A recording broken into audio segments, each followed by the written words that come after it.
Welcome to Clotheshorse, the podcast that spends a lot of time thinking about where Etsy went wrong. I have a lot of feelings on that topic. I'm your host, Amanda, and this is episode 180. Today's special guests are Kristi and Chiarra, board members of the Indie Sellers Guild, a nonprofit dedicated to providing education and support to all online creative indie sellers around the world. The Indie Sellers Guild got its start in 2022 while organizing the Etsy strike, which we have talked about here in the past. That was when about 17,000 shops put their Etsy storefronts on vacation mode, meaning that customers could not shop from them.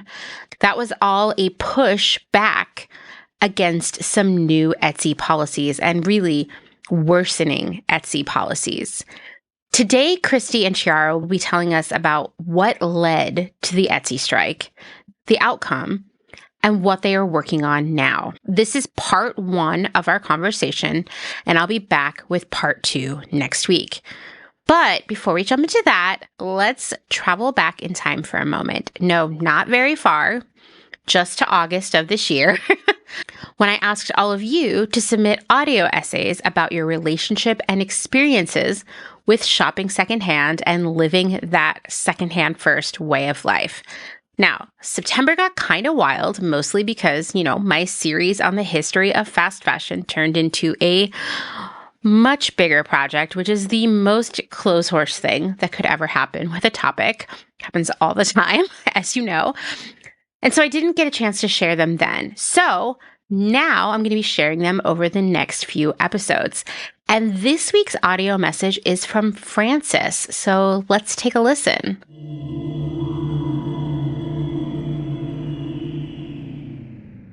Hello, Clotheshorse. I'm so excited to be here. My name is Frances, and I've been thrifting for as long as I can remember. My mom, Hillary, used to take me all the time, usually to the Goodwill in our neighborhood, when I needed clothes, or especially before Halloween each year. We never bought new costumes. They were always put together from whatever we could find at the thrift store, usually plus some alterations from my mom, even though she didn't sew a ton. As a kid, wrapped up in the pressure of wanting to look and feel cool, I always rolled my eyes. I didn't understand why we couldn't just buy something new like everyone else. I don't think it was about the cost, though I'm sure it was a lot more affordable. She just knew that it was insane to buy something brand new that I would wear once and probably never again, though there was a particular Sailor Moon costume that I must have worn 200 times before I completely outgrew it.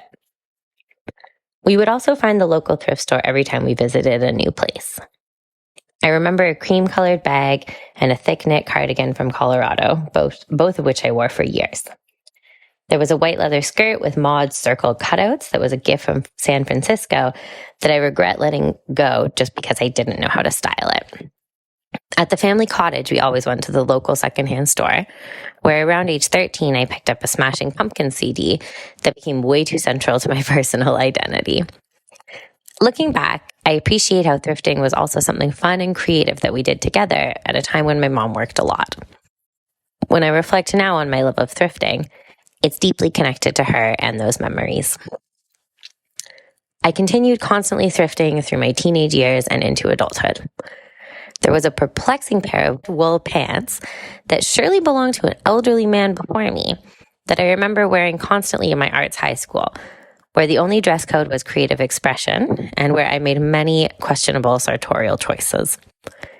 There were trips to Value Village in Montreal during university, seeking ugly Christmas sweaters, going out tops, summer sundresses I still wear, and one gorgeous forest green suede coat that I immediately drunkenly lost, R.I.P.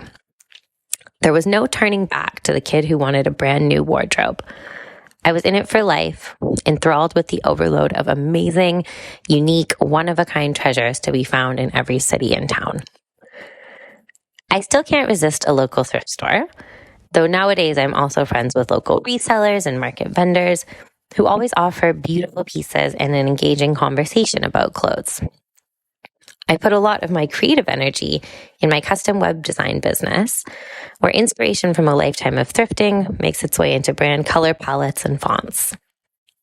I also started a secondhand resale project with my close friend Caitlin, who's been thrifting with me since we met at 15 and both had objectively pretty terrible style. My condolences to all the listeners who were also aesthetically harmed by indie sleaze at a tender age. Reselling is a lot of work, but it's really fun and rewarding to help people find those pieces that make them feel most themselves. We've made so many new friends at our pop-ups, and it feels amazing to be part of the solution to the deadly, multi-headed hydra of fast fashion's problems. I also volunteer at a local clothing swap called The Good Swap here in Toronto, where the founder introduced me to Clotheshorse. Of course, I can't end this audio essay without affirming how impactful Clotheshorse has been in my journey. It's my biggest source of education and inspiration, and I love this community. I would be super happy to connect with any fellow listeners. You can find me on Instagram at Frances May Design. That's FrancesMay Design. And my resale project is called Lucky Duck Thrift, and you can find us there as well at Wear Lucky Duck. That's WEAR Lucky Duck. Thank you, Amanda. Thank you, Frances, for taking the time to share your thoughts and experiences with us. It actually, when you're talking about some of the things that you'd found, it reminded me of a very sad story involving a suede cape, and not just any suede cape, literally the most perfect suede cape ever. I bought it on eBay. I wore it all the time. I have so many pictures of me in it. It was like 3 different shades of brown. Well, one of them was like a dark brown, almost black. And it was so good. I wore it to South by Southwest and to go out, at night and to work. And it looked good with all of my clothes. And it was I had it for a really long time. But when I moved to LA, it became even more of a staple of my wardrobe.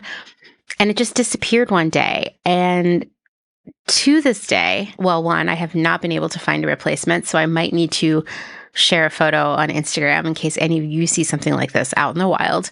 But 2, I'm like 99.9% sure that the manager of my apartment building in LA, stole it because she was doing weird stuff when I wasn't home, like letting her boyfriend hang out in my apartment and going in there herself, and it disappeared at that time. Anyway, I still feel sad about that cape when I see it in photos because it was one of my favorite things in my closet. And obviously a real unicorn because I haven't been able to find a replacement. Anyway, let's switch the topic away from very sad suede cape stories and talk about audio essays because it's time to announce the return of a Clotheshorse tradition. It's that time of year again. If you've been hanging out around here long enough, then you know that I firmly believe that small business is the future. In fact, the future depends on smaller, more ethical businesses. Yes, not every small business is owned by a saint, I'll give you that. Some owners are terrible bosses, some sell bad product, some just don't care about their communities. And if they are bad, you should skip them. But even the worst small businesses have significantly smaller negative impact than the big baddies like Amazon or most of my past employers. The fact is, most small businesses are run by people you know, and they are just trying to make a living while doing the best job they can. Because I believe so much in the power of small business, its importance for a better future, I'm always thinking of ways that we can lift these businesses up and get them exposed to more people. Well, no matter how you feel about the winter holidays, it's an important time of year for small businesses. And I've been doing a tradition around here for the holiday shopping season. I feature audio essays in each episode of the podcast in November and December. And these are all audio essays from small businesses. Clotheshorse has grown a lot over the past few years, and our community that is always growing wants to support small businesses in any way possible. So This can actually be some great exposure for free to a bunch of rad people who share your values. What is an audio essay? Well, it's a recording that you make using either your phone or your computer. You email it to me at amanda@clotheshorse.world, and I edit it, mix it, and add it to the episode. Now, I want to be very clear here that this is not an ad. It's your story and feelings about owning a small business, including, but not limited to, what motivated you to start a small business, why it's important to you, what you do, and why you do it. What have you learned along the way? What do you wish you had known back at the beginning? What do you feel your impact on your community is? And how do you think about that and try to improve it? And of course, right, I want you to include information about your business and where listeners can find you. Here's some tips. Write out what you want to say before you record it and try to fit it into 5 minutes or less. I'm not going to turn you away if it's 7 minutes, but I might have to make some serious edits if it's 10 minutes long. You know what I mean? So save me that work and don't do work that you don't need to do by just cutting it down in the first place. It's also okay if you make a mistake while recording. I do it all the time. Rather than stopping and starting over, just say that part again and keep going. That's how the pros do it, like me. And I will just edit out your mistake. I will make it like it never happened. Trust me, just carrying on that way is going to save you a lot of frustration, and it's going to actually result in a better finished product. Please record in a quiet room away from fans, air conditioners, bus stops, dogs, crying babies. Please don't go outside in the wind. Please try to make it as quiet as possible. Also, be sure to double check your recording before you send it. Yes, I have received fully silent recordings. And you know why? Because no one wants to listen to their voice. Just take a deep breath and deal with the discomfort of hearing your voice for a few moments just to ensure that there's sound on there. Please. When you email it to me, please do not forget to include your name, your pronouns, and your Instagram handle. Now, the deadline for this project is November 1st. It is a first come, first served situation, meaning the sooner you get it into me, the more likely you're going to be included in an episode. There is some wiggle room to submit it after November 1st, but what I don't want to happen is what happened last year, where people were still sending me audio essays after Christmas. And I feel terrible because they did the work and then I have to try to jam it in. And let's just not do that. It's just not good for any of us. So if you need more time, reach out to me now. But my advice to you is don't procrastinate. Just do it. The longer you wait, the more stressful it's going to be and the less likely you're going to be to do it.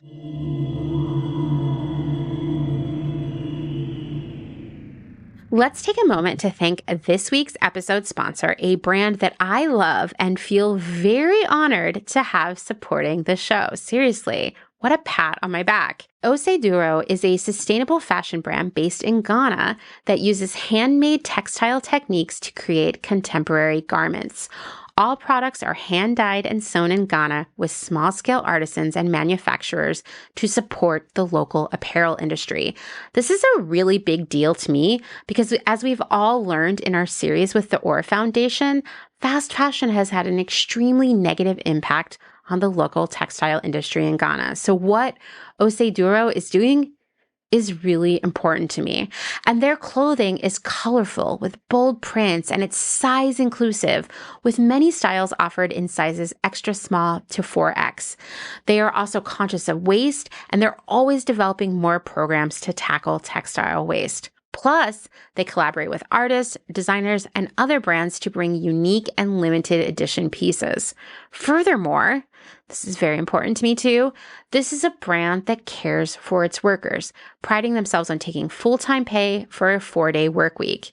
The staff enjoys 3 weeks of annual paid leave, 90 days of full pay maternity leave, 2 weeks of full pay paternity leave, full health insurance coverage, pensions, and other statutory benefits. This is unheard of in the fashion industry. You can learn more and check out all of their incredibly unique and wearable pieces. They're all going to become the best things you've ever bought, and you're going to wear them the rest of your life. You can find them at oseduro.com. You can find them on Instagram at oseduro. And guess what? Oseduro has a special offer just for Clotheshorse listeners. Use promo code Clotheshorse20 for 20% off your purchase. Once again, that's Clotheshorse20 for 20% off your purchase. And I'll share that in the show notes. Thank you again for your support.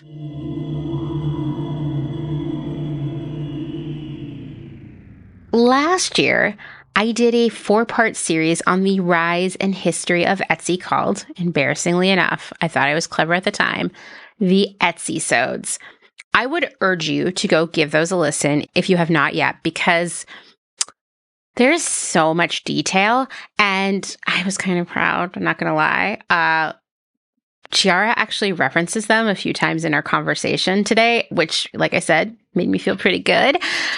I think also it will give you a much bigger perspective on why the way Etsy has been working for the past few years has been out of line with the original vision and mission of the company.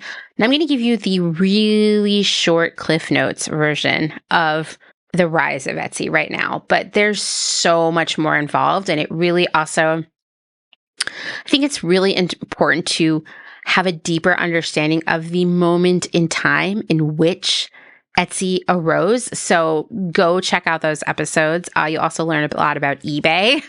eBay comes up a lot into conversations about Etsy, and it's actually going to come up today too. Here's the short version of it all. Etsy was founded by a young guy named Rob Kalin back in 2005. He wanted to create a platform that functioned like eBay, in that it connected individual sellers with customers. eBay was seriously, it was groundbreaking for making that idea possible and then completely normalizing it, that you could go online and buy something from an absolute stranger.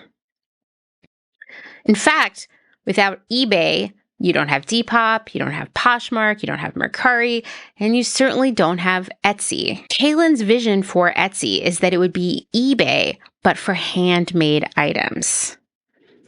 And while it was a slow build for Etsy at first, the company received a lot of positive attention for constantly adding features that would make it easier for makers to build a strong small business. And the idea of fostering small businesses and building community around that were key components of the Etsy philosophy from the very beginning. In 2010, Kalin told the Wall Street Journal that his vision for the company had always been, quote, instead of having an economy dictate the behavior of communities, to empower communities to influence the behavior of economies. And early Etsy really did walk that walk of small business and community building. The company had these street teams, which were crafters who organized around things like better booth rates for art fairs and pop-ups, really out there bringing people together to take collective action, which is ironic because today we're going to talk about the Etsy strike and the Indie Sellers Guild. I feel like Kalin would be a really big fan of what's happening right now, of what Kristi and Chiarra and everybody else working on the Indie Sellers Guild are doing right now. I think he would be excited about that. What else? Early Etsy held entrepreneurial workshops for its sellers with names like How to Grow Your Global Micro Brand. I mean, that sounds pretty compelling. It offered shop critiques. It taught its sellers how to write press releases. It showed them the best practices of its most successful sellers. It was teaching them how to run a small business. It had its own magazine video cast called The Stork, spelled STORQUE, which the New York Times called a DIY business school. I mean, this is great, right? Kaylin also hired the best Etsy sellers to literally work for the company, and in the hopes of being able to share their skills as both crafters and entrepreneurs directly with all of the sellers using the platform. The company also held weekly craft nights at their offices, and it had a book club, and it created Etsy Labs, a community-focused program that taught craft and business skills to the public. So there's all of this just really great stuff happening. And I'm sad that this was like 18 years ago at this point, because it sounds so amazing. Like this is the future that I want, and it's in the past. Sad, right? Now, what's interesting about all of this, coming just into it with like a business perspective, is that from the very beginning, Kaylin was taking investment money from VC firms, meaning venture capital firms. And that kind of funding comes with serious strings attached. Trust me, I have worked for multiple companies that took that money or were trying to get that money. And specifically, the strings that are attached are the promise of two things: exponential growth, meaning major growth every year, off into infinity, and maximum profitability, kind of like ASAP. And in many situations, that means profits are prioritized over people from day one. I've told you about the job I had working for a startup. It's hard to call them a startup because they were about 5 years in at that point, but we didn't have health insurance because profitability was the company's number one focus. It's what the investors wanted, and it's what they would need to hit in order to get more investment, which they were going to need to grow. This is the quandary that many, many startups face. Etsy is not the only one. Somehow, in the beginning, Kaylin was able to build this community aspect, do all of these things to help small businesses grow, really lifting up sellers, right? He was able to do that for a few years. And I'm kind of amazed by it. I'm kind of in awe of it because this stuff is expensive to do. And VC money doesn't usually let you do things like that. Maybe the investors felt that it was good PR. It was all part of brand building. I don't know. It may have been that it was just so early in the e-commerce era that they weren't really expecting profitability quite yet. And so they were kind of letting him do his thing. But by late 2007, just a few years later, Etsy was running out of money. Fortunately, it went back. It got some more VC money, this time $27 million in investor funding. That happened in January of 2008. That's a ton of money, but Etsy was also valued at $90 million at this point. This round of funding was led by Jim Breyer, a venture capitalist and board member at Facebook and Walmart. Leading this round of funding earned him a seat on the board of Etsy. So this is one of the first times we're getting a big business guy in here. You got to wonder, how are all of Rob Kaylin's wild ideas around community and education going to pan out? Well, this marked a major shift in the strategy and operations of Etsy. And, sellers were not thrilled about the Walmart connection. And that's interesting to call out because for those of you who are really young or perhaps have just forgotten because there are so many things to be upset about, in 2008, we weren't living in the depressing, frightening world of Amazon. So Walmart was the most evil company anyone could think of. And to be fair, sometimes I get angry that Amazon has made people forget just how terrible Walmart is for both small businesses and workers all over the world. They're still just as bad as Amazon. But back then, people were just like, wait, Walmart and Etsy intersecting? How is this possible? How could someone on the board at Walmart also be on the board at Etsy? Sellers were nervous. What would this mean for the community that Etsy had created and nurtured? Because nothing was more the antithesis of community than Walmart, which was literally just decimating small businesses all across the United States, like gutting the old downtowns of all of these small towns, like just empty main streets and everybody going out to Walmart at the edge of town now. Like this was the exact polar opposite of what Etsy was. To quote Vox writer Caitlin Tiffany, suddenly a better life for crafters could not be the company's only goal. It also had to make serious money for some people who are pretty serious about their money. This was a big turning point. And the changes for Etsy just keep coming and coming. Rob Kalin, the founder, is pushed out of the company in 2011. In 2012, the company becomes a certified B Corp. That's a good thing. In 2013, the company begins to allow manufactured products, meaning not all made by one individual, to be sold on the platform. So, ostensibly, the idea here was you are an artist. You screen print t-shirts. Maybe now instead of you doing it yourself one by one, you pay someone to do it, right? Or you make clothing or you make jewelry and you outsource some of that or all of that production. The idea, at least in the beginning, as it was presented by Etsy, was that this would actually allow small businesses to grow, to get over that hump, that very low ceiling that exists on your business if everything you sell is made by you. I can see that and it seems fair, but what happens instead is that resellers begin to flood the site. And I'm going to take a moment here. We're going to touch on this in our conversation as well. When we talk about resellers in this episode and next week's episode, we are not talking about secondhand resellers, which is normally what we're talking about around here at Clotheshorse, right?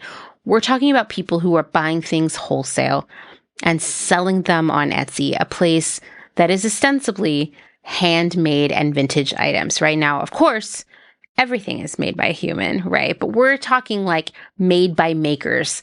And that's not what these resellers are. Like they're buying mass-produced stuff and selling it. Brand new mass-produced stuff is flooding into Etsy very, very fast.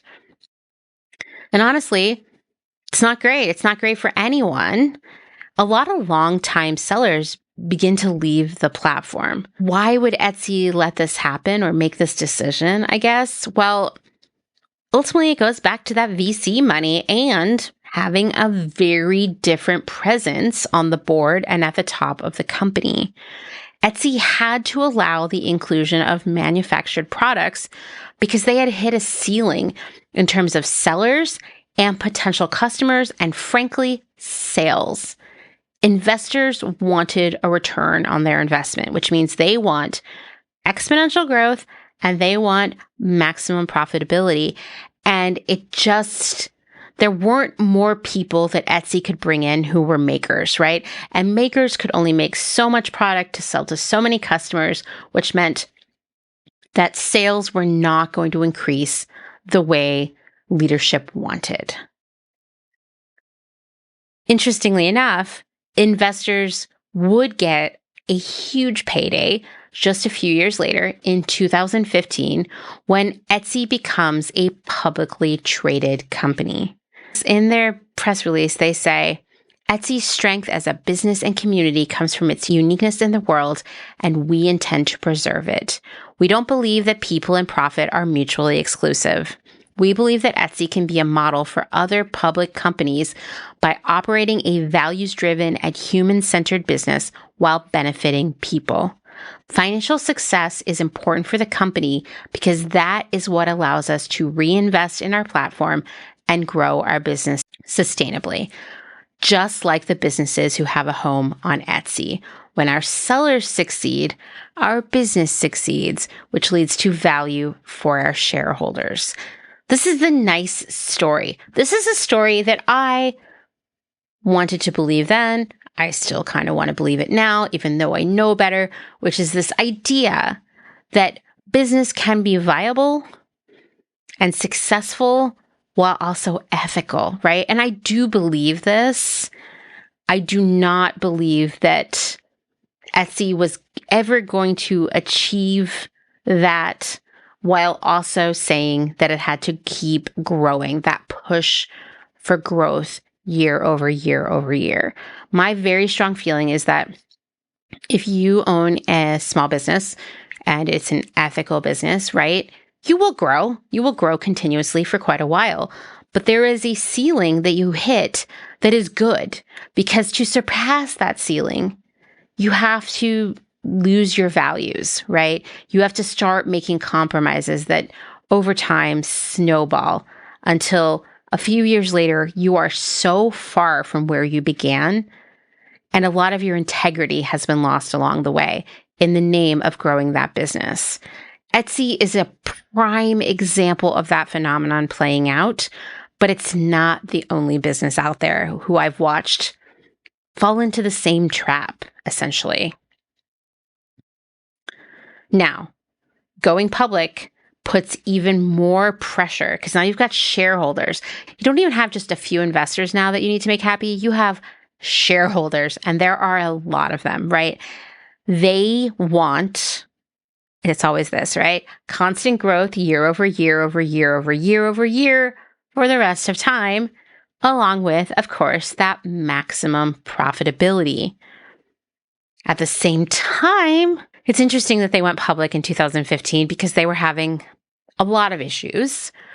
More and more conversations were being had across the internet about the state of Etsy. At this point, it is full of knockoffs with more and more manufactured items on the site.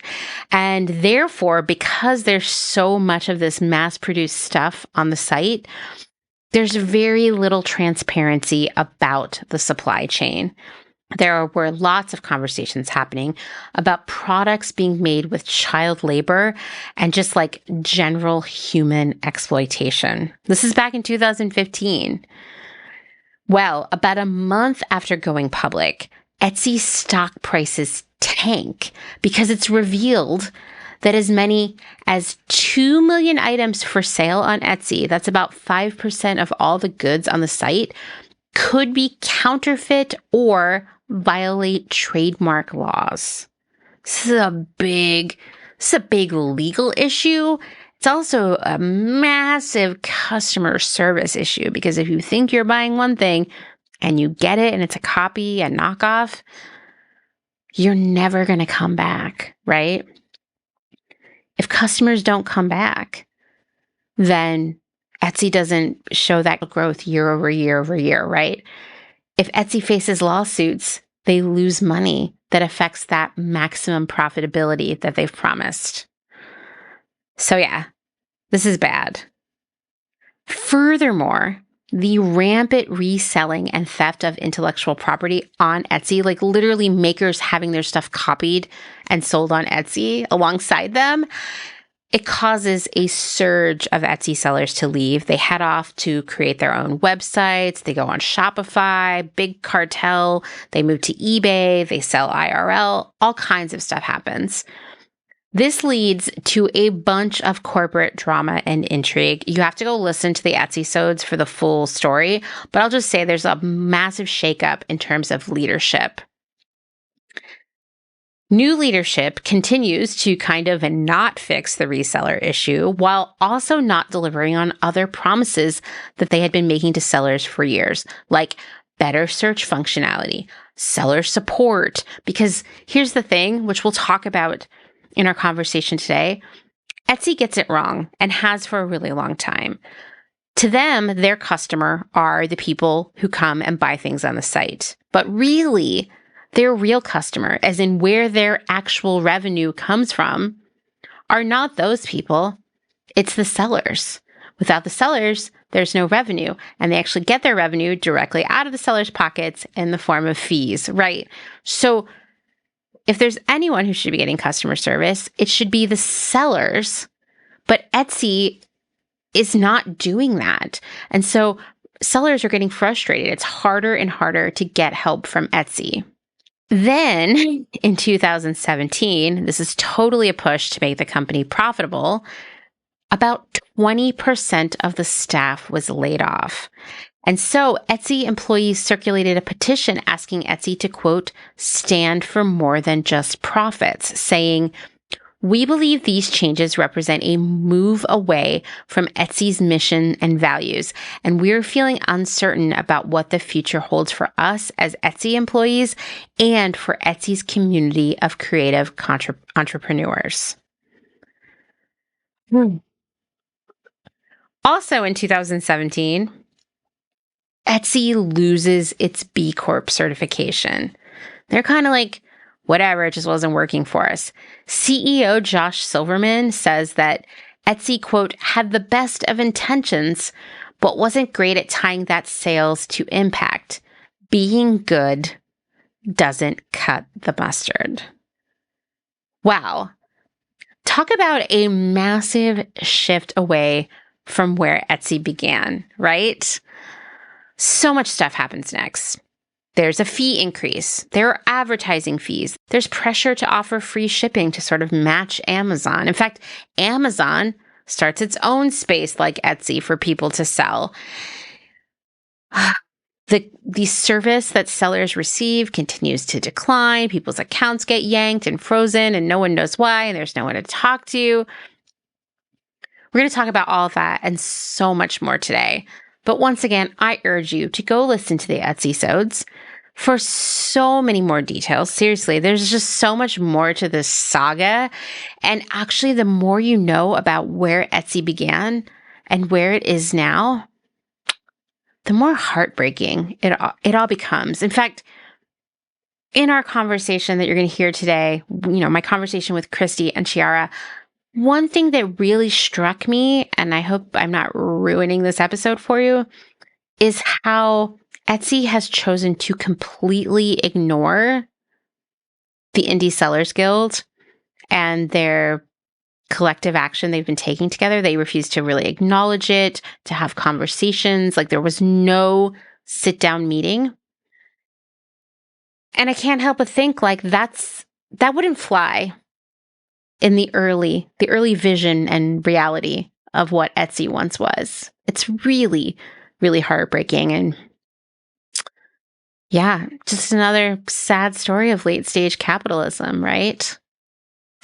All right. Well, now that we're all super depressed, let's jump into my conversation with Kristi and Chiarra.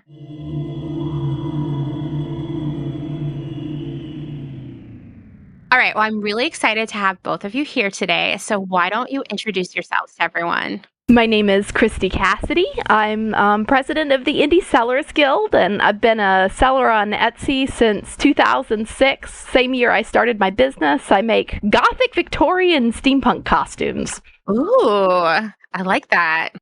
I'm Chiarra Lore. I'm the executive director of the Indie Sellers Guild. I studied theater costume design in college and had a custom corsets and lingerie business on Etsy for a couple years that I took a break from when I had my son and then the pandemic. But I've always been very interested in kind of labor rights, workers' rights. My husband's in a union, so I got involved right after the strike. So, okay, I'm trying to decide where we should start because right now you are the Indie Sellers Guild, right? But you got started with the Etsy strike, which you just referenced, which is how I became aware of y'all. And it was around the time that I was working on these Etsy episodes that I put out. And so I was like, wow, I'm so glad someone's doing this because I, as an outsider, have seen this shift in Etsy. So why don't we start by talking about where and how the Etsy strike originated? Yeah, so that would be me. The day of the feeing. So I've been on Etsy since the beginning. It was one of those things where, you join a platform, you're kind of putting all your eggs in one basket, but Etsy was great. It was really, really a great place to be for so long. And then it's just been things deteriorating, it's anybody on the platform knows, it's been a long, slow, pretty much for for me, I started noticing the downturns in 2019. But then if I actually look back into the stuff, I can see it was just things that weren't affecting me yet before then. Because, like there's some specifics of my business that didn't really, like making, mostly high-end items, free shipping didn't really bother me all that much. But then, thing after thing. And for me, the last straw was actually the Star Seller program, where they're going to just like micromanage my business. But I knew it was something that I couldn't fight back on. But whenever that happened, I was like, it's only a matter of time until the next thing that comes around, I'm going to fight back. And then the next thing was actually the fee increase. And I wound up with a post on the Etsy seller subreddit that kind of went viral and got people together. And then whenever the Etsy strike was not actually started by me, but the leader had to step back due to health problems. And I was there. And so I stepped up. Okay, there's a lot to unpack. First off, explain it to me like I'm 5. What was the Star Seller program? Just for anyone who doesn't know. Oh, yeah. So it's a little different now. That was actually one of the concessions we got out of the Etsy strike. Ooh, okay, that's good. Yes. But so when it started, it was like the most horribly designed way that Etsy could possibly come up with to micromanage all of their sellers. It was, let's see, in the last 3 months, you needed to have 95% of your orders be 5 stars. And if you got a 1-star review, it would count the same against your total as a 4-star review. So it was just horrible. Wow. It was that was one of the things that they changed. It's now like just average 95%, which is a lot better because then, you can get a couple 4-star reviews if you're getting enough orders and you'll be okay. It still sucks though, because if you're a small seller, what happens is one spot of bad luck of somebody that's just can't be happy will cause you to lose that rating, if you're small enough. Yeah. And I see those kinds of reviews all the time on the Etsy subreddit. And so I wondered, was Etsy feeling as if the sellers weren't doing a good job with customer service? Because this feels so extreme. This is pure speculation, but okay. I believe that there was problems with the resellers that they had let into the platform and they needed to do something to try and, make sure that there was, overall standards being met. And they just applied so the reviews was only one part of it.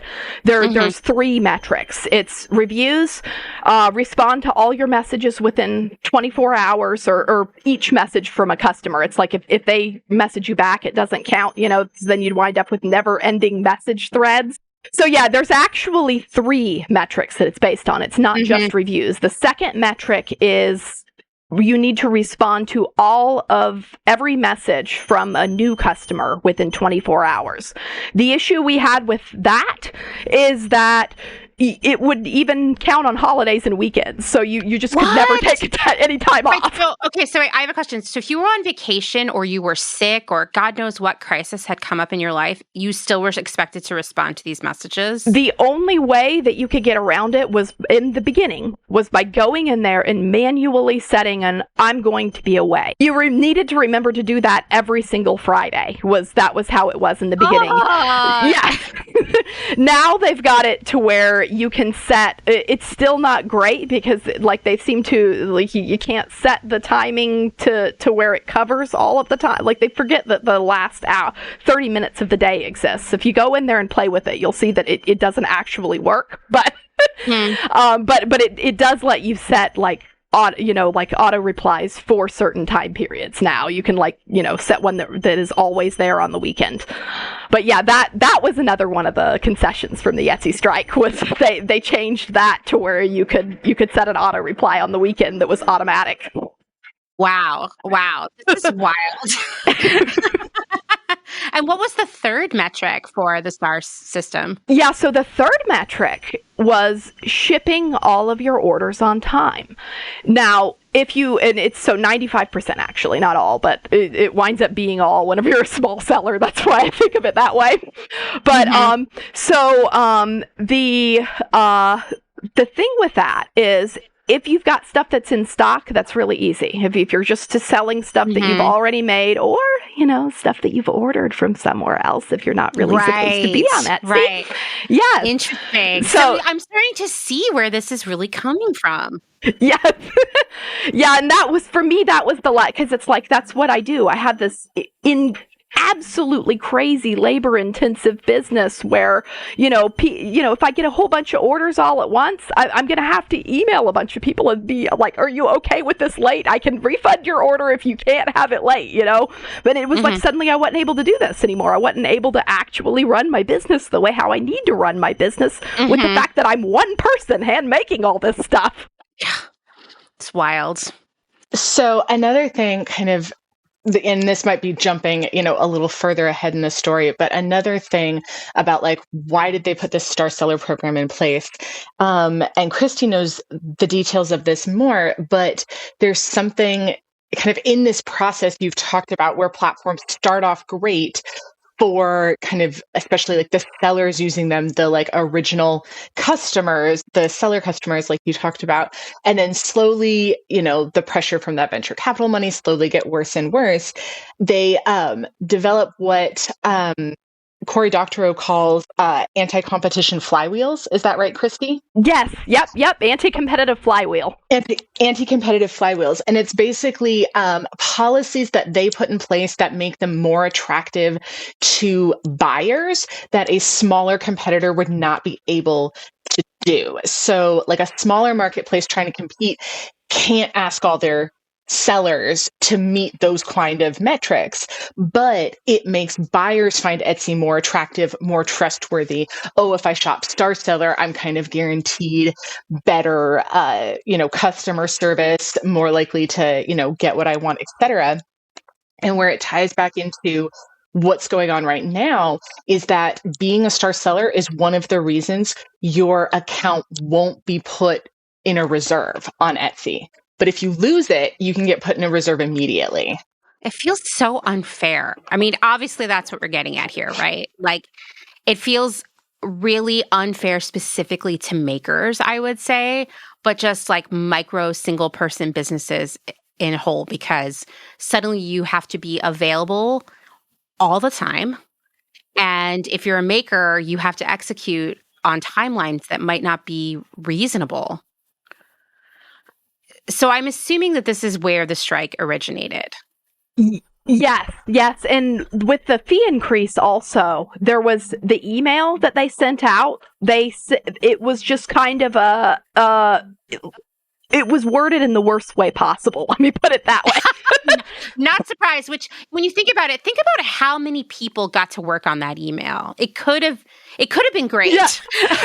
And they sent one out to their investors at the same time. And we know how to look this stuff up on the internet. It was, hey, look, we made record profits. We ended the year in $1.1 billion of cash and cash equivalents. And we bought multiple competitors. And isn't this great? Oh, and to make sure that we can keep this crazy momentum going forward, we're raising our seller fees. That was what the investor report said. Oh my God. That makes me so angry. I mean, I'm not surprised, right? I'm not surprised at all, but I did notice that it just seemed like that was the year that they were buying up Depop and Reverb and all kinds of other platforms. And it seemed I was where is Etsy getting all this money? Yeah, they did absolutely bonkers sales over the pandemic. It was because Etsy was the place where everybody was going to get masks whenever masks didn't exist yet. I didn't even think of that. That's a really good point. Yeah, that's a really good point. And people are also they're at home and they're bored, right? And they can't go shopping. So Etsy has everything ever on it at this point. So I can understand that. And there were also a ton of people who were out of work and started new Etsy businesses at that time. Yep. Well, Etsy always sells this, it's a little bit of an illusion that you can very easily just, start your own business and make a living selling on Etsy. And it's not that simple, right? Yes. Yeah. So, okay, they send out this bad email with all this bad stuff. And you do a post on Reddit that kind of goes viral about this. So this is where the strike begins. Yes. Yep. Yeah. It was so the person who was organizing, the original organizer of the Etsy strike, commented on my post and said, "Hey, we're planning a strike in r/Etsy strike. Come join us." And the crazy thing that happened too. So the mods of r/Etsy sellers were shutting down all the posts that anybody was doing about the fee increase and redirecting them into a mega thread that was made by like someone who it was like they were trying to kind of quell the outrage and just get everyone come talk about it here, don't talk about it elsewhere. For some reason, though, they didn't shut down my post.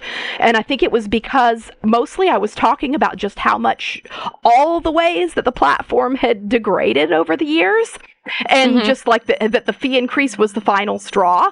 Well, then I was able to go in and edit my post and tell everybody that read it to come to the r/Etsy strike subreddit so that we could start talking about this.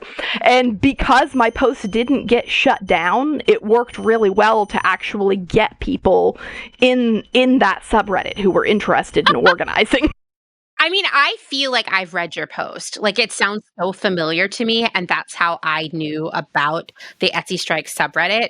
So ultimately, like, can you explain what the Etsy strike was? And then we can talk about, like, what came out of it. Yes. So it was actually I always say a week, but it was actually 8 days. It was like that was the numbers that got written down, and none of us noticed that it was 8 days instead of a week. But I do that all the time with the calendar. I get it. So yeah, April 11th to 18th, 2022. We were just calling for everybody, put your shop in vacation mode, or if you can't afford to do that, because we understand where everybody's from. We understand how it's really hard to make it as an Etsy seller. If you can't afford to put your shop in vacation mode, just change images to, I support the strike or whatever. We were having everybody, come in however you can stand to, however you can support and, just tell Etsy this is not okay. We picked 5 demands that were important to us. The first one was the fee increase. And it was the fee increase. It was offsite ads, which is the policy where basically they force us to foot their advertising bills as an additional fee that's tacked on to all of our other stuff. Cool. Great. Yes. Yeah. It was also like better support, because there were cases where AI bots were shutting down people's shops and they weren't able to do anything about it because it was just getting the run around. And Star Seller was the one of them, and I'm like, I might have to actually look this up to remember. There's one more. There's one more demand that I'm forgetting. Everyone opt out. Yeah. Oh my goodness, I've completely forgotten the final demand.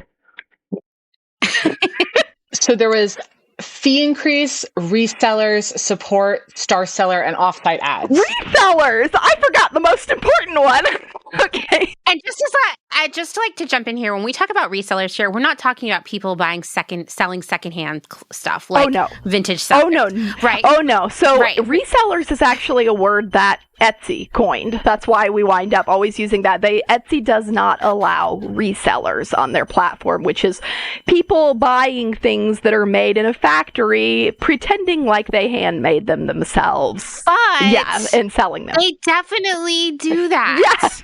Yeah. Okay. Just to be clear, because I was telling you before we started recording how I did a post about Temu last week and how it's basically Etsy, if it were just instead of makers and vintage sellers, it was factories in China. And so they're just listing on the platform in the same way, and Temu takes a cut, and I'm sure charges them for advertising and all kinds of other stuff, but it is what Etsy would call resellers, right? And people were like, people are always selling Temu stuff on Etsy. And I said, no, that's not people selling Temu stuff. That's the same factories and suppliers that sell on Temu, these Chinese factories and suppliers who are mass producing things, selling on Etsy as well. They are using the platform in the same way. Yes, you have that. But on Etsy, you also have people who are just flat out pretending to hand make their stuff, that they're buying stuff in factories. It's very obvious. Yes. It's very obvious. Yes. Oh. So you all are getting together. How many Etsy businesses ended up striking? So we believe the where this gets a little bit complicated. So it was about 29,000 people who had signed our petition, checked the I'm a seller box, and said we're okay with you sending us emails. So the actual number is a little bit more than that, but we can't be sure by how much, because we only have that. That's the number we have. Right. And then what happened? Like, do you know? I mean, I'm assuming Etsy would have lost sales that week. Do you know how much? So it's really hard to attribute, when there was a downtick of, I want to say it was in the millions of listings. Cindy Lou Who too kept track of it and did a series of posts about that numbered, and I want to say it was 90 million listings went dark or something like that, but I don't remember the exact number off the top of my head. The other thing too is that because Etsy themselves, they report by quarter, and so the quarter that had the Etsy strike and the quarter following were two of the only quarters where the number of Etsy sellers dropped in the history of the company. So wow. Yeah. So not by a ton, but if you look at the graph, and I can definitely I don't have it up this second, but we know where to find that information. I've got the link. You can see this smooth growth, and then a fast growth during the pandemic. And then it actually levels off or dips a little right in second quarter 2022, third quarter 2022, around the strike. Interesting. So they definitely felt the impact, and I'm sure investors saw the impact. Were worried about the impact. So what happened next? Because Etsy did make some concessions here, but how did that happen? Did they talk to any of you? Oh no! It was more like we call it a concession. We fully claim it because they changed the exact things we talked about over and over again in various news interviews. But they did not talk to any of us personally. Wow. We've actually we sent the petition to them. We had all of our petitionees write letters and send them in via snail mail. We did all sorts of things to try to get Etsy to talk to us, and Etsy has always just ignored us, but then quietly done things to address the things that we're talking about, in a few months. So that's so disappointing, because imagine what even just a good PR move it would have been to actually sit down with all y'all, fly you to New York to the office and talk. It would have looked really good for them. And on top of that, imagine how much more meaningful and personal that would have been, especially because Etsy in the beginning, I mean, you all know, was all about fostering this community of makers building small businesses, right? And now to just have no in-person or, any personal contact with you all in the midst of this big thing is just mind-blowing to me, because I've never heard of any other strike where the leaders of the strike were not sitting down at a table with the company they were striking. I just can't believe it. I'm so disappointed to hear that. Yeah, right? It's really, I just think it was really foolish of them, honestly, and shows where their priorities are.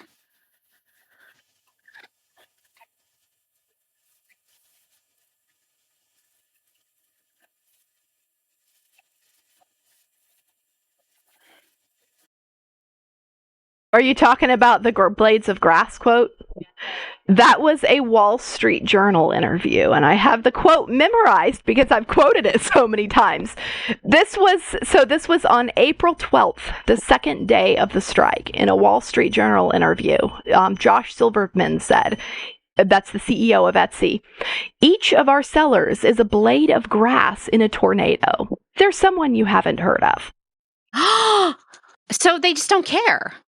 Their attitude seems to be that there's always more Etsy sellers out there, so they don't need to try and create a good rapport with the ones they currently have. Or there's so many that there's like each time that an issue comes up, like with the strike, like with the reserves issue this summer, they're very quick to say, oh, it affected less than 2% of active sellers. It affected less than 1% of active sellers. But that's very misleading for a couple of reasons. One, to be an active seller, or to count in that active seller number, all you have to do is have had one kind of transaction on the site in the past year. And that can include like buying a single piece of postage, having Etsy charge you a listing fee, right? The smallest thing will make you count as an active seller. So obviously most of the people counting as active sellers are not necessarily people running active small businesses, right? So it's misleading for that way. Oh, it's only 1% of active sellers. Okay, but how many is it of people with active small businesses really not even making a full-time money, but just consistent money on Etsy, consistently posting things, consistently selling things? And two, Etsy's got, I think, 6 million sellers was the last report. It was, I believe, 5 million for the last year. Again, I can look up those numbers. But regardless, if you check for 1% or 2%, it's like over 100,000 sellers, right? It's not a small number, even if it's a small percentage. So, a small percentage of Etsy sellers affected is still a large actual number of people whose lives and financial security is impacted by these decisions.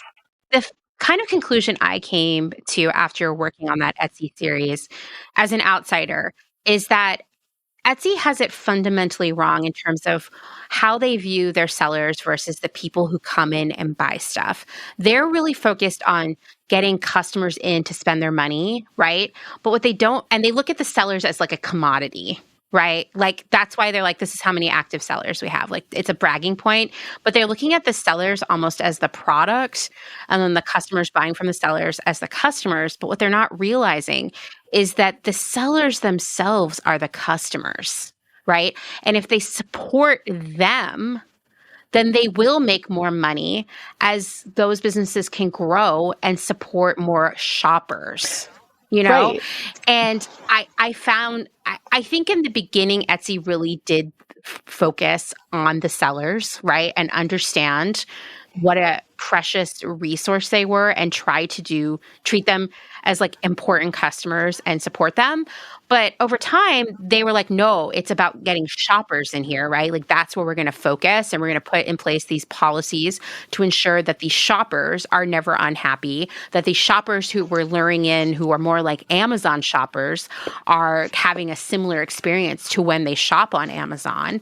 And we're going to start neglecting things like the service and support that our real customers, the sellers, need. Like the whole thing with people's accounts being deactivated and not being able to get support, they should be like the front, like at the top of the customer service list every day, right? Shoppers can work it out. Shoppers can work stuff out with the people selling to them. And if it's not working, then escalate it. But I just feel like Etsy has lost its view, and it makes sense, right? It's a totally different company now with totally different leadership.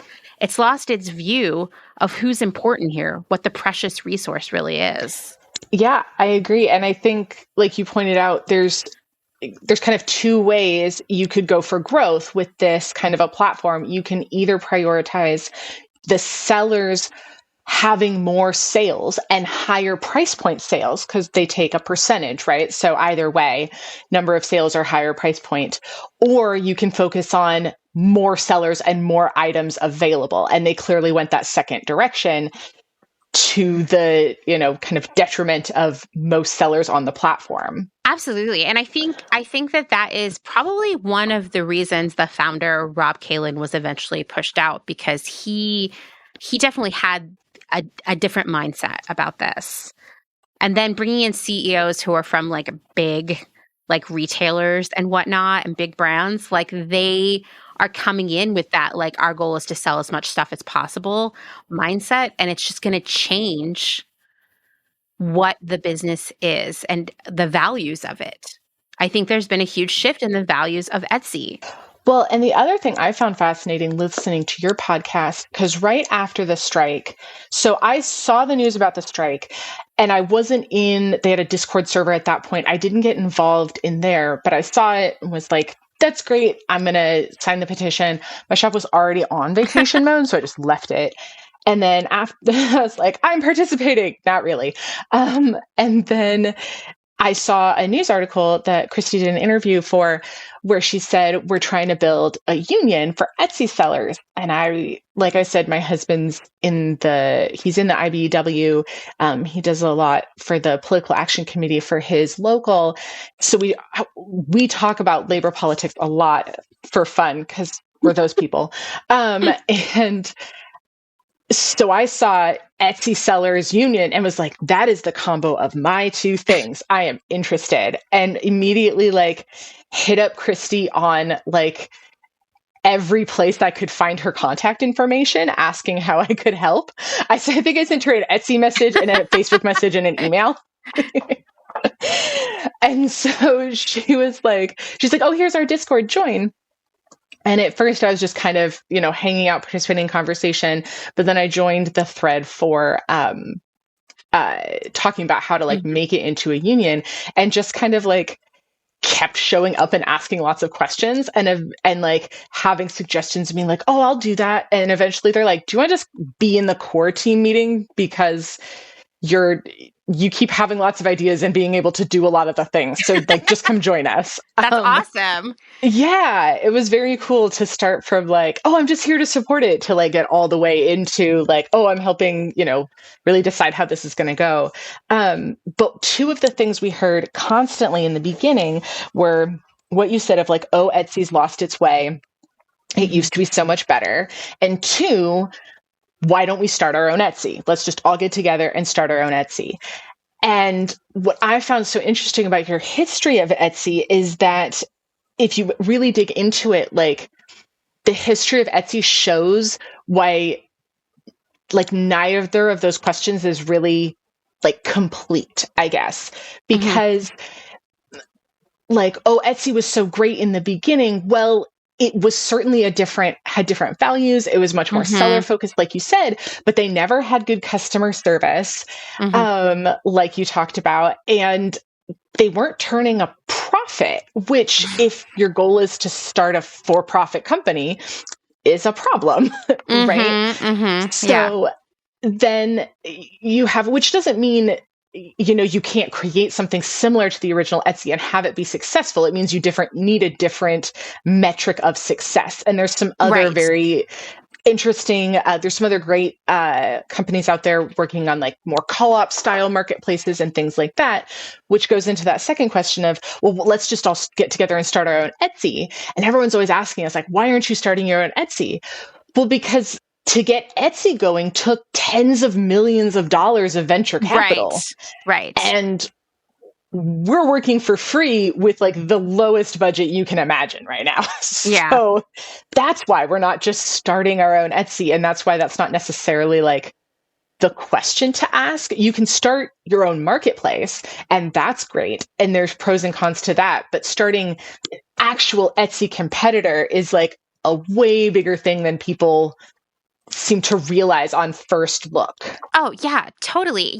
I was saying to Kristi earlier before we started recording that one of my last jobs before the pandemic was working for a brand new rental platform, which meant it had to be coded and built from the ground up. Well, there's like 20 engineers working on that for like 2 years, to create the technological infrastructure. So imagine Etsy, just building an Etsy right now. Like, the amount of people you'd have to hire, the money you would need to do it, and the time it would take. And I would say that for a lot of sellers, on Etsy who rely on that income, they can't say, oh, I'm going to take like a timeout for 2 years and wait for that platform. And then who knows how long? Like, it took about 6 years for Etsy to grow to the point where it felt like I was able to earn a living on it. So who knows how long it would take to grow a competitor to where your sellers can earn a living, you know? Right. And the other concern that I would have is that Etsy would get some lawyers involved. I feel like there's no way that Etsy would be like, oh, cool, that's great. You know what would happen is either Etsy would take you out of court pretty fast, or they would try to buy you because they've been buying their competitors for years. Yeah, I was going to say they. Yep. Yeah. One of the things that they did with some of those pandemic profits was buy a platform called LO7, which was a Brazilian handmade marketplace. Yeah, I mean, that's what they've been doing. Like I said, when I started working on the Etsy episodes, I had no idea what I was in for. And I was like, oh my God, like it's all the hits of like capitalism, really, you know?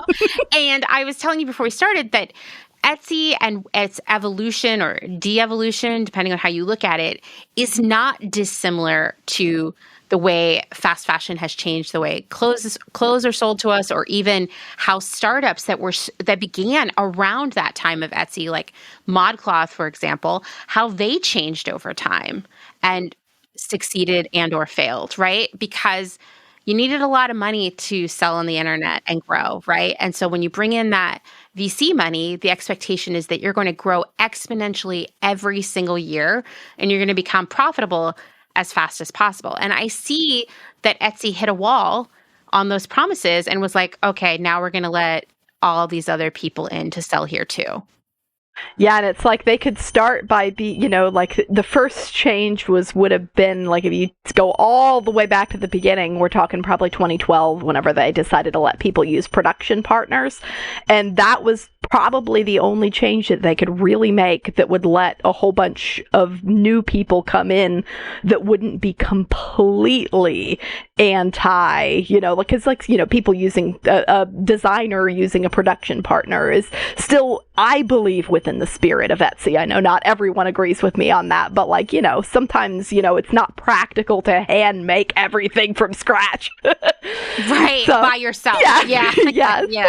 And so that was that was the only change that they could make that would keep allowing that exponential growth. Once they had done that, they kind of ran up against a wall. Yeah. And then it was like, I feel like they were like, okay, we're going to try to lure in the Amazon shopper. So we're going to prioritize free shipping, fast shipping, customer service that would be in line with Amazon expectations, right? And I think it was around that time too that Amazon, and I don't know if they're still doing this, but they tried to do their own Etsy. I don't know if you know anybody who's worked Amazon on that. Handmade still exists. The crazy thing is Amazon Handmade used to be like the way more expensive than Etsy option for people. Now it's actually cheaper because Etsy fees have increased so much. If you have a smaller ticket item, Amazon Handmade is cheaper now. I'm going to tell you that I have in the past, I haven't worked on anything like this for a while, but I have worked with clients in the past to build their Amazon storefront or keep their business rolling there.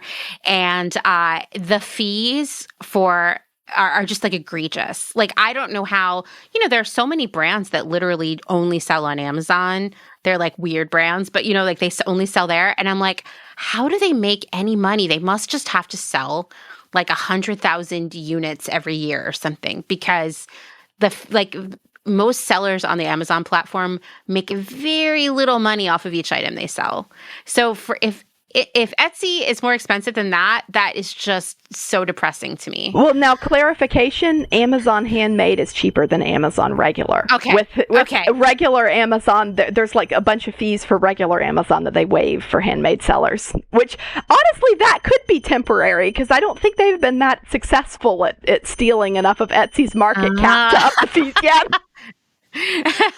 That's how it always goes. When they're not successful enough about stealing people, they will come up with the next way.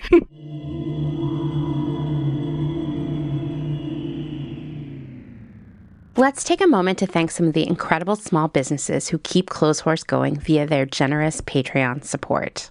Selena Sanders, a social impact brand that specializes in upcycled clothing using only reclaimed vintage or thrifted materials, from tea towels, linens, blankets, and quilts.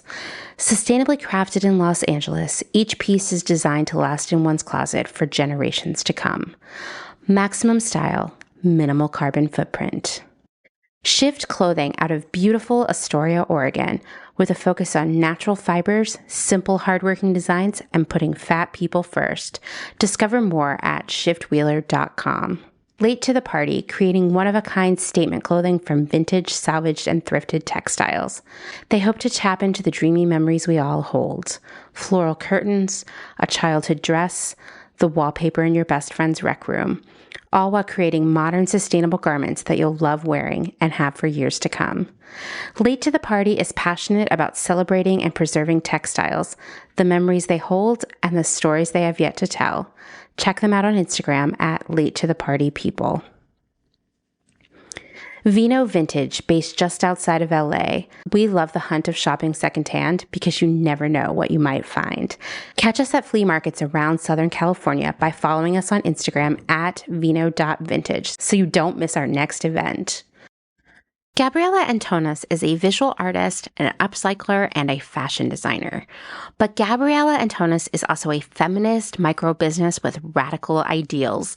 She's the one-woman band trying to help you understand why slow fashion is what the world needs. If you find yourself in New Orleans, Louisiana, you may buy her ready-to-wear upcycled garments in person at the store Slow Down at 2855 Magazine Street. Slow Down NOLA only sells vintage and slow fashion from local designers, and Gabriela's garments are guaranteed to be in stock in person, but they also have a website so you may support this woman-owned and run business from wherever you are. If you're interested in Gabriela making a one-of-a-kind garment for you, DM her on Instagram at slowfashiongabriela to book a consultation. Please follow her on Instagram at slowfashiongabriela. That's Gabriela with one L. Dylan Page is an online clothing and lifestyle brand based out of St. Louis, Missouri. Our products are chosen with intention for the conscious community. Everything we carry is animal-friendly, ethically made, sustainably sourced, and cruelty-free. Dylan Page is for those who never stop questioning where something comes from. We know that personal experience dictates what's sustainable for you, and we are here to help guide and support you to make choices that fit your needs. Check us out at dylanpage.com and find us on Instagram at dylanpagelife&style. Salt Hats, purveyors of truly sustainable hats, hand-blocked, sewn, and embellished in Detroit, Michigan. Find us on Instagram at Salt Hats. Gentle Vibes Vintage. We are purveyors of polyester and psychedelic relics.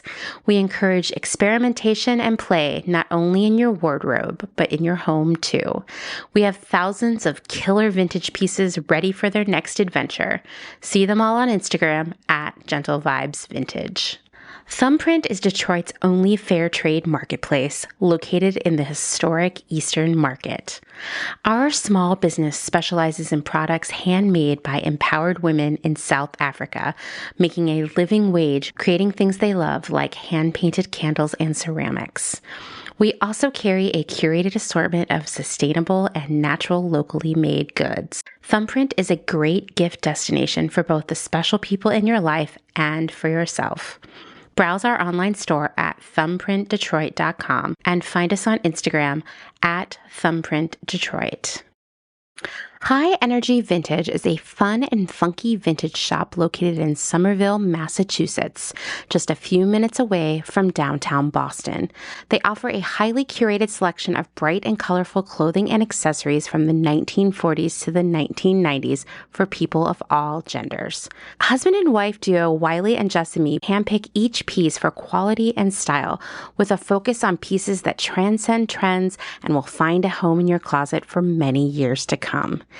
In addition to clothing, the shop also features a large selection of vintage vinyl and old school video games. Find them on Instagram at High Energy Vintage, online at highenergyvintage.com, and at markets in and around Boston.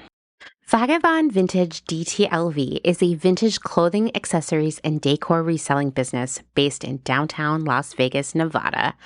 Not only do we sell in Las Vegas, but we're also located throughout resale markets in San Francisco, as well as at a curated boutique called Lux and Ivy, located in Indianapolis, Indiana.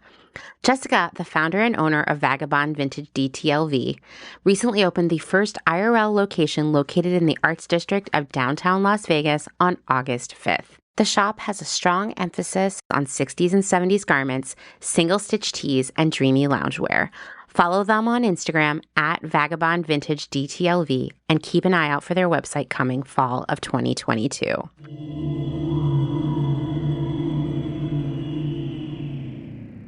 Okay, so let's talk about what is the Indie Sellers Guild and what are you working on?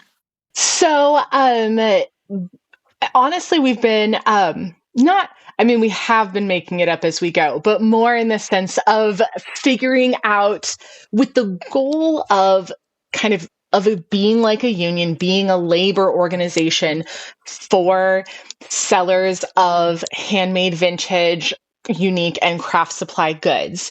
That's our mission. And kind of what exactly that looks like was always a little nebulous because there aren't unions for people, independent small businesses that sell on platforms, right? They're not counted as employees. So it's new terrain. So the exact form that's taken has kind of shifted over the last year as we've responded to the clear needs of the situation. So right now we're kind of primarily an advocacy and watchdog organization have been the efforts that we've been doing the most and have seen the most needed. So we do petitions and reach out to journalists when things arise, with the Etsy payment reserve policy this summer. That was a really big one that we were working on.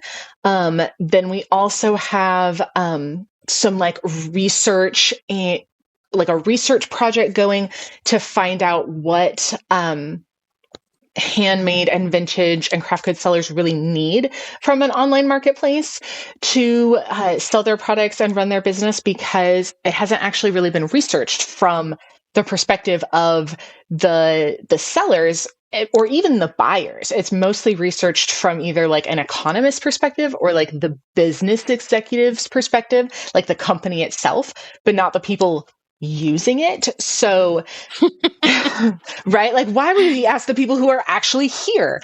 I know. Once again, it's like they're looking at the wrong people. Do you know what I mean? And that isn't even Etsy. That's academic research has failed to think through, if we're going to investigate and research these marketplaces, we should really look at it from who's on there every day doing stuff, not just who owns the marketplace. And then we're going to use that research to create a program to support and foster new marketplaces, which I'm very excited about, but that should be that's its whole own little spiel. And so we're kind of, part of what I've realized over the last year is that, when that question came up of, are we going to make our own Etsy? Mm-hmm. Are we going to make a new marketplace? There's a lot of marketplaces out there. They're just small and don't have enough traffic yet, or they're too niche, they're for a specific area or for a specific type of product. And so we realized that, rather than trying to reinvent the wheel and do our own marketplace, we would rather put our resources into supporting and kind of gathering the existing ones. Similarly, when we started out, we were doing a lot of we can do business education and support for Etsy sellers and how to run your Etsy shop. Well, a lot of that exists too. And there's not just coaches, but nonprofits and trade organizations for crafters and things. And so right now we're ending up doing a lot more kind of activism work, a lot of kind of finding those other groups and pulling them together and getting their support on issues that affect all sellers, and then finding ways to support them with what we do. So that's kind of the broad picture, and then I can get into like our specific projects right now as well. Yeah, let's talk about what you're working on specifically right now. Okay. So first off is that marketplace research study, which has been a really fun kind of long-term project where it's a research study done in collaboration with Samantha Close, who is a professor at DePaul University and has studied the crafting industry for, I think, like a decade. And it came about in a really nice organic way in that we said we want to find out what sellers and customers really need from a marketplace. And she said, well, I do research in this area. I can help you make a real research study. So rather than like an academic researcher coming into a community and saying, I want to do this research, will you collaborate with me? It was actually us saying, we need this information, and her saying, well, I know how to do research. I can work with you to do that. We started with like a workshop to find the key areas of importance. And then we did an open-ended survey where people just wrote in their answers. And like 200 people responded to that. And now we have a multiple choice survey. Takes about 20 minutes. All the answers are collected anonymously. It's all, like I said, multiple choice, ranked choice. And we've gotten almost 1,000 responses to that so far. And I'm hoping to get even more to really have a broad sample of, creative indie sellers. So that survey is live. We hope people will go take it. Like I said, it doesn't take very long, and it is a great way to make your voice heard as a creative indie seller or someone who just loves handmade and vintage goods and wants to shop from those small businesses. Once again, like you're totally right. Like the research in this kind of area is always on the consumer, right? Not the maker. Right. And I think if we are going to see a shift in our economy to a smaller economy, meaning more small business focused, we need to understand how that works. Yeah. And we don't.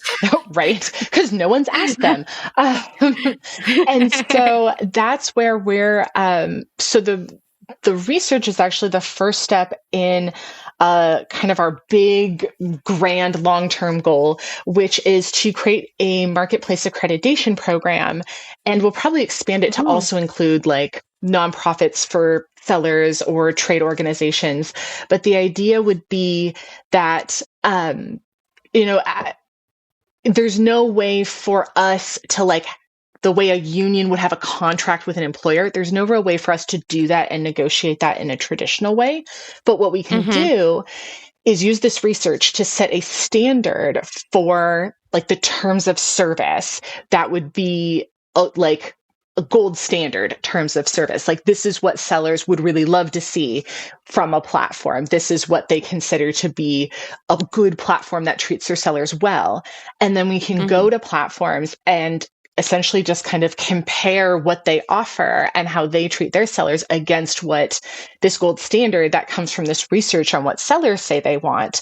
And then like accredit and give them scores and rankings in different areas based on that. And the idea would be that every year we recheck on them. And if a marketplace, if they change their terms, we start getting reports from sellers that, there's problems and we investigate, they can lose that accreditation as a way of saying, oh, we're withdrawing, our support from you. We're no longer saying that you're a good marketplace for sellers to use, to give that kind of collective bargaining power that unions have in this other different digital workplace. I mean, I love this. This needs to happen because there really isn't any regulation of these kinds of platforms in terms of how they serve or treat the sellers. It's always like I'm sure if you buy something from one of those platforms and you get scammed, you could like go to the Better Business Bureau. So there's protection for the shoppers, perhaps, but that's it. Yeah. And I think, once again, we're talking about like really, like makers are a really valuable resource. Yes. And that's what we found time and time again when we investigate like legal recourse when issues come up, is that sellers are employees and they're not consumers. It's technically a business to business relationship, which implies a kind of parity and equality that is just completely unfounded. If you're talking about Kristi, who makes beautiful things in her home, and Etsy, which is valued at billions of dollars, right? But somehow they're both businesses having a business to business relationship with a contract. Yeah. And then Kristi had an even bigger, loftier goal for that program where she wants to eventually, as resources allow, probably hire someone to build a open source search engine that would search just our accredited marketplaces so that you can go to one website and search and know that the only things that are going to pop up are from marketplaces that have been vetted for like making sure the only people selling on the platform are the people supposed to be selling on the platform, making sure they don't screw over their sellers, making sure, the fees aren't exorbitant, et cetera. And that way, these kind of more niche marketplaces we can help them be found, right? Because there'll be a broader search engine, which is really one of the reasons Etsy has maintained the monopoly, right? Because you just go to one place and you search all the things. And so this would be a way to have something similar, but without having to rebuild Etsy itself. I love this vision of the future and making this better, because for all my frustration with Etsy and criticism of it, I don't want this type of platform to go away. And I worry that if Etsy at some point failed, which is hard for me to imagine, it's so big right now, but you never know, I wouldn't want people to turn back and say, okay, well, we're never going to do something like that again. It's just about making it better, this version better. Yeah. Exactly. So yeah, for sure. That's kind of one of our big long-term goals, but that's kind of in the avenue of like options besides Etsy, but we still do a lot of work, on Etsy itself, on keeping up with the changes they make, on putting pressure on them to change policies that are really harmful to sellers. And so we have two other projects that kind of fall in that realm. One of them is we are supporting the Cool Online Act. Cool stands for Country of Origin Labeling Online Act, which is a bill sponsored by Senator Baldwin of Wisconsin. And it takes the laws we have in the US for shopping in person, where when you buy something, you can pick it up and see a made in label if it was made outside the US. Yeah. There is currently nothing requiring any kind of retailer to provide that country of origin information for shopping online, because the law that requires that is, I believe, the 1930 Tariff Act. Like, it's from so long before the internet, right? And it's never been updated appropriately. So it's a pretty straightforward bill. It just says, if there's that tag on it and says it's made outside the US, put that on your website, right? It's basically all it's doing. We're really excited about the bill because we're hoping it will really help to spot the dishonest resellers. So not people who are just using production partners. They design it, they have it, manufactured somewhere else, and they provide that information. Because you're on Etsy, you're supposed to provide the information on your production partners. But the people who are being dishonest about it, they're buying mass-produced items that they had no part in the creation of, and then saying it's handmade and reselling it on Etsy. Now, that will actually be a civil violation that you can report to the FTC if this bill is passed into law. So it's, one small step, but it actually sets some kind of precedent for these rules and combating this issue. It's specifically designed to address that problem. Senator Baldwin got involved and interested on it after she bought a painting that someone said was handmade and then found it all over the internet. It's just a mass-produced piece, and heard from her, constituents that do made in Wisconsin items that they're getting undercut by people reselling mass-produced items as handmade, like being dishonest about the origin of the items. So we're really, really excited to support that legislation. We already wrote a letter of support, and we were able to use some of that research from that study we've been working on to show, oh, sellers really do want this, to help get the bill passed through committee. It passed the Commerce Committee back the end of July, and now the Senate has reconvened, and so we'll be working with the senator's office again on how to support it and get it passed through the Senate. But it's going to be a fight because Etsy and eBay and others are lobbying really hard against it. No surprise, because that would like change things in a major way for like just the cost. Like imagine as a customer. I mean, I was telling you that I think to me, and probably because I just like live and work in this space, that it's really obvious to me the stuff that isn't being, handmade on Etsy. But for a lot of customers, it's not that simple. And imagine if you went on there and it said made in China. Yep.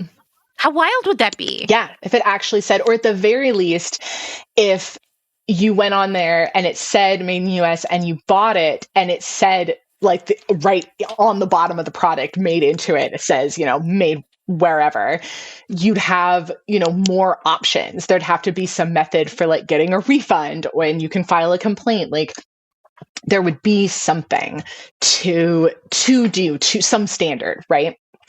So, yeah, that's one project, and it was amazing that Kristi will tell you, we spent like a week just like being freaking out excited because I see an email in our inbox and I'm like, oh my gosh, this says from senator's office. So I'm like texting Kristi. I'm like, Kristi, you got an email in the joint inbox from a senator. Go answer it right now. I'm dying of curiosity. And it was really funny because he contacted me on Etsy, but didn't want to say, like, because he found us because of, so it was Brian from Senator Tammy's, her executive legislative director was the person who we've been talking to. And so he first contacted me on Etsy, and it was just this super cryptic. I had no idea. Just, hi, are you the president of the Indie Sellers Guild? I have something I want to talk to you about. Sure. and then also found the inbox, and it was like, yes, let's not talk about this on Etsy. Email is a much better location. Seriously. Yeah. Wow. So what's interesting about this is like from like as a buyer, right, and working in like, for larger retailers, right, anything that we imported into the country that we bought to sell at retail, whether it was something that we had designed and developed ourselves or something we bought from another brand, it had to have a country of origin label sewn into it in order to be allowed into the country, right? So something I've been like obsessing over, and I'm actually working on an episode where this is part of the conversation, which will be out by the time people listen to this episode, is how a lot of these resellers, if you will, I hate using that term because I don't want people to think I'm talking about secondhand resellers, but like resellers by Etsy's viewpoint, how they are skirting this issue. Because a lot of them are doing drop shipping, right? It's shipping directly from China to the customer. My sister bought a sweatshirt and that's how it came to her. She bought it on Etsy. Is they are taking advantage of this loophole called de minimis, which is any package that ships into the United States to a customer that is worth $800 or less in retail value is not in any way held to any of these import regulations, meaning that it doesn't have to have a country of origin label. It doesn't have to be inspected for safety or intellectual property infringement. It just slides right in. And on top of that, the seller, the original, whoever shipped it over here, doesn't have to pay any customs or duties on it. And so we've seen Shein is an example of a company that's been able to really just run like the wind by stealing all of this like intellectual property from artists and designers alike. And they don't get caught because Customs and Border Enforcement isn't looking at these packages when they come in. They just get diverted and shipped off to the customer, right? And the same thing with Temu and these drop shippers that are just like all over the internet on every platform. You brought up eBay for sure. Same thing happening on eBay, right? And it's a highly profitable business because you don't have to be kind of like legally accountable to anyone. And how are we supposed to compete? How are makers supposed to compete with that kind of stuff? Right. And that's, I think, where, legislation like this that at least helps the people that are not looking for that find the other stuff, right? Because it ends up being like you can't compete with price by that at all. So you have to then, you're really selling to the people that don't want that, right? They're looking for something else. And the problem right now on most platforms, and particularly on Etsy, is you can't find the real makers among all the people reselling stuff, and drop shippers, et cetera. And so people are fine buying something designed by an artist and then like printed on a t-shirt by a drop shipper. But some people aren't. And so just having that transparency of who's making this and where, how much is the original seller involved in the process, will really help the customers that want to shop small, want to shop handmade, find those stores, right? And real quick, just to add for, those listening, so you mentioned resellers not talking about vintage. This bill that we're talking about supporting doesn't apply to secondhand items at all. So it's not going to make life really difficult for vintage sellers or anything. Can you imagine? Oh my gosh. That would be really exactly. That's why there's that exception. They're like, we know you can't find that. It's fine. So, I have a question for both of you, and you can answer it or not if you feel uncomfortable answering it. Do you think Etsy is aware of this stuff that is not it's coming in from overseas, that is being drop shipped, that is not being made here at all? Are they aware of that? Yeah, they're aware. They are, right? Oh yes. They've actually been issuing transparency reports every year. Oh, and okay. They just like so Etsy used to be a public benefit company, like back in the in the before days. and they part of being a public benefit company is issuing reports, having a certain standards of transparency. Whenever the corporate takeover of 2017 happened, they didn't stop issuing transparency reports. But what they've done is gradually had less and less information in those transparency reports. But yeah, what those contain every year, and we've actually done a rundown of this on our blog, but what they contain every year is actually their information on their enforcement on their platform.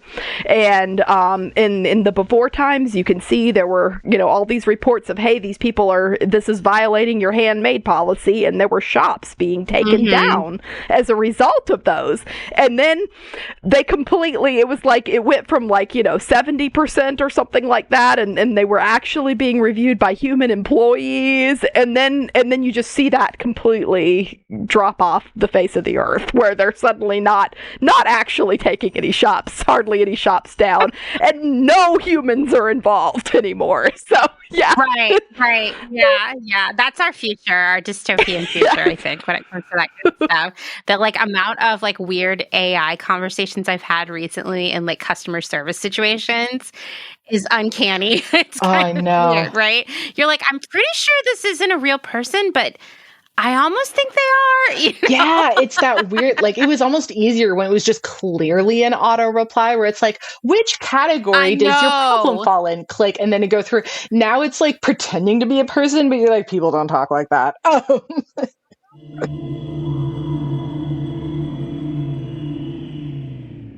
If you're enjoying this episode, then this is a great time to remind you that my work here at Clotheshorse is made possible by the support of listeners like you, just like NPR, and these great small businesses. Please go give them your support. Blank Cass or Blanket Coats by Cass, is focused on restoring, renewing, and reviving the history held within vintage and heirloom textiles. By embodying the love, craft, and energy that is original to each vintage textile as I transfer it into a new garment, I hope we can reteach ourselves to care for and mend what we have and make it last. Blank Cass lives on Instagram at blank_Cass, and a website will be launched soon at blankcass.com. Located in Whistler, Canada, Velvet Underground is a velvet jungle full of vintage and secondhand clothing, plants, a vegan cafe, and lots of rad products from other small sustainable businesses. Our mission is to create a brand and community dedicated to promoting self-expression, as well as educating and inspiring a more sustainable and conscious lifestyle, both for the people and the planet. Find us on Instagram at shop_Velvet Underground or online at www.shopvelvetunderground.com. St. Evens is a New York City-based vintage shop that is dedicated to bringing you those special pieces you'll reach for again and again. More than just a store, St. Evens is dedicated to sharing the stories and history behind the garments. 10% of all sales are donated to a different charitable organization each month. New vintage is released every Thursday at wearstevens.com with previews of new pieces and more brought to you on Instagram at wear_st.evens. That's Wear St. Evens. Country Feedback is a mom and pop record shop in Tarboro, North Carolina. They specialize in used rock, country, and soul and offer affordable vintage clothing and housewares. Do you have used records you want to sell? Country Feedback wants to buy them. Find us on Instagram at Country Feedback Vintage and Vinyl, or head down east and visit our brick and mortar. All are welcome at this inclusive and family-friendly record shop in the country. Republica Unicornia Yarns, handmade yarn and notions for the color obsessed, made with love and some swearing in fabulous Atlanta, Georgia by head yarn wench Kathleen. Get ready for rainbows with a side of giving a damn. Republica Unicornia is all about making your own magic using small batch, responsibly sourced, hand-dyed yarns and thoughtfully made notions. Slow fashion all the way down and discover the joy of creating your very own beautiful hand-knit, crocheted, or woven pieces. Find us on Instagram at Republica_Unicornia_yarns and at www.republicaunicornia.com. Picnic Wear, a slow fashion brand ethically made by hand from vintage and dead stock materials, most notably vintage towels. Founder Danny has worked in the industry as a fashion designer for over 10 years, but started Picnic Wear in response to her dissatisfaction with the industry's shortcomings. Picnic Wear recently moved to rural North Carolina, where all their sewing and accessories are now designed and cut, but the majority of their sewing is done by skilled garment workers in New York City. Their customers take comfort in knowing that all their sewists are paid well above New York City minimum wage. Picnic Wear offers minimal waste and maximum authenticity. Future vintage over future garbage. Cute Little Ruin is an online shop dedicated to providing quality vintage and secondhand clothing, vinyl, and home items in a wide range of styles and price points. If it's ethical and legal, we try to find a home for it. Vintage style with progressive values. Find us on Instagram at Cute Little Ruin. Is there a little bit of Italy in your soul? Are you an enthusiast of pre-loved decor and accessories? Bring vintage Italian style and history into your space with the Pewter Thimble. We source useful and beautiful things and mend them where needed. We also find gorgeous illustrations and make them print-worthy. Tarot cards, tea towels, and hand-picked treasures available to you from the comfort of your own home. Responsibly sourced from across Rome, lovingly renewed by fairly paid artists and artisans, with something for every budget. Discover more at thepewterthimble.com. Deco Denim is a startup based out of San Francisco, and it sells clothing and accessories that are sustainable, gender fluid, size inclusive, and high quality, made to last for years to come. Deco Denim is trying to change the way you think about buying clothes. Founder Sarah Mattis wants to empower people to ask important questions like, where was this made? Was this garment made ethically? Is this fabric made of plastic? Can this garment be upcycled? And if not, can it be recycled? Sign up at decodenim.com to receive $20 off your first purchase. They promise not to spam you and send out no more than 3 emails a month, with 2 of them surrounding education or a personal note from the founder. Again, that's decodenim.com.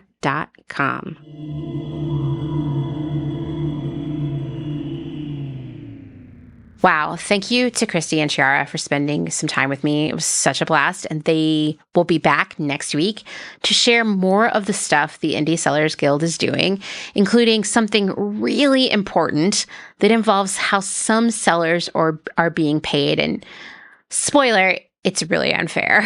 It's really messed up. It actually relates to the reserve that Chiarra mentioned. So you'll hear all about that next week, among many other things. In the meantime, please go join the Indie Sellers Guild. You don't have to be a seller to join. I'm not, and I joined. I'll share links for you to do that in the show notes, as well as how you can take the marketplace research study and how you can share your own stories about unethical Etsy sellers. We'll be sharing a lot more content on Instagram over the next couple of weeks about the stuff that the Indie Sellers Guild is working on. So check that out there too. Thanks for listening to another episode of Clotheshorse, written, researched, edited, all the things by me, Amanda Lee McCarty. If you like what you're hearing, I would love, absolutely love, for you to leave a rating and maybe even a review on Apple Podcasts. But most importantly, tell your friends. That's how Clotheshorse was made, right? Friends telling friends telling friends. If you have something to add to the conversation, a story about your own Etsy experiences, your thoughts on what's been happening with Etsy, or maybe some weird purchases you've made on Etsy that ended up being disappointing, please, I implore you, you can send me an email at amanda@clotheshorse.world. You can write that email out, or you can even record an audio message. Just be sure to let me know if you're okay with it being included in the episode. I also just want to take a moment to say that I am currently kind of trying to take a little bit of a break from Instagram. I'm still going to be sharing content there, but I have my DMs turned off, and I just need a little bit of that space right now, a little bit of that time. I'm tired. I'm really, really tired. And a big part of that is, I'm one person. I think sometimes, I don't know, maybe I'm being a little humble braggy here, but Clotheshorse feels like it's a lot of people working on it, and it's really not.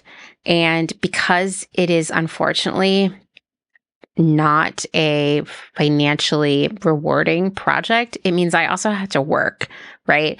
And so this is what I do in all the times that I'm not working for money. I'm working for free. And it's a lot more work than you would think. I just get a lot of emails and DMs every day asking me for career advice, small business advice, help with school projects, to be interviewed for a research paper, to Google something for someone, give them advice. I hear a lot of nightmare work stories, and I'm a person that people come to share things, which I am so honored and appreciative of all of that. And I love hearing from all of you. But the reality is that I'm one person doing all of these things. And it kind of, every once in a while, I just hit a point where I feel like I'm breaking a little bit, that there's not enough of me to go around, and that I'm just going to disappoint everyone. So when that happens, I try to do things to give myself some space. And right now, that is turning off my DMs on Instagram. That doesn't mean that I don't want to hear from you, but I would really appreciate if you would just take the time to email me instead. I had this revelation last week that, some of the messages I get take 5 to 10 minutes to respond to because they're so intensive in terms of the information that people want. And if I get 10 messages like that in a day, that's an hour and a half of work right there. But it's often way more. And so I'm just trying to slow that flow down. And my feeling is that the hardcore fans of the Clotheshorse community, they're listening to this podcast and they'll email me. So it will slow the flow just a little bit, right? So please reach out, but don't DM me. That was a really long explanation. Anyway, if you would like to support my work financially, there are many ways that you can do that. You can do it at patreon.com/clotheshorsepodcast. You can sign up for the Apple Premium subscription, which is just a couple bucks, gives you access to our full archives. And if you've listened to every episode like 17 times already, well then, you know what you get to do is say, wow, I'm supporting this work that matters to me and has brought me so much entertainment and information and company. And it's so easy to just do it that way, right? There are other ways to support my work that you can learn about in my Instagram profile. And most importantly, you support me every week by showing up and listening to this. Lastly, speaking of support, we have to thank Dustin Travis White for our music and audio support, and also wish him a happy anniversary because this is our 7-year anniversary of being married. So happy anniversary to us. I'm a very lucky person. All right. I'll see you all next week. Bye.